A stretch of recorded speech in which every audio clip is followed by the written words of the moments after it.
Sweet, no, that's brilliant information. Thank you. Yeah, because I'm currently looking to get some like products to potentially like drop ship on TikTok, but yeah, it's about finding the right product for my account. I feel like I don't know whether to delve into the spiritual side, psychedelic side. It's just gonna be a trial and error of figuring out what's best. Yeah, absolutely. Yeah, it's trial and error, and I think just I think it's just important to listen to the audience and the comments and what people want to see.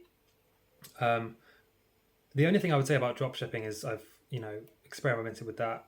I find that's a lot harder to be profitable because your margins are usually quite small, so your profit per item is usually very small compared to the amount of energy and effort you need to put in to actually get a sale. And it's actually the same amount of effort to sell something more expensive than it is to sell something cheap for you as the person selling it. So my personal advice would be to focus on a mid-priced course, like a video course, anywhere from $100 to $500, and get really good at selling that. And you essentially have no overheads. You have no costs. All you have to literally do is make content, and then people that like it will naturally buy the course, and that's it. It's almost entirely profit. Plus, it's easier to change and update and improve, and you don't have to worry about refunds, stock, warehousing.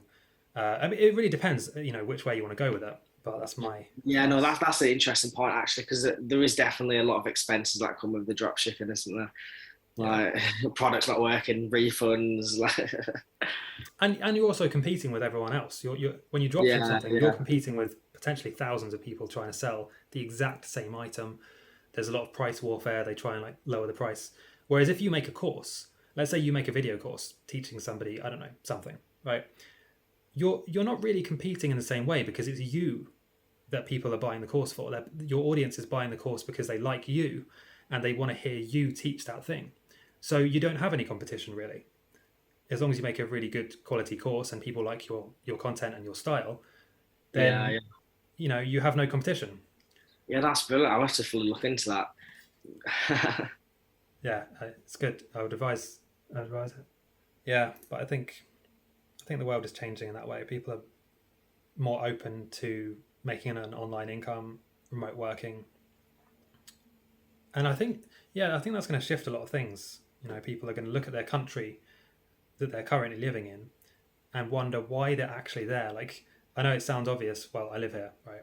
But why are you there? Like, if you could work anywhere, would you actually choose your country? And I think for a lot of people, the answer is no, because there's almost always somewhere better that's cheaper that you would rather be, but you're kind of tied to one location because of your job. When that starts changing, you're going to see all kinds of things moving around the world, I think. Yeah, no, definitely. Definitely. And the world is completely changing, isn't it? Like, who knows? Everyone could be working a remote job like in 50 years.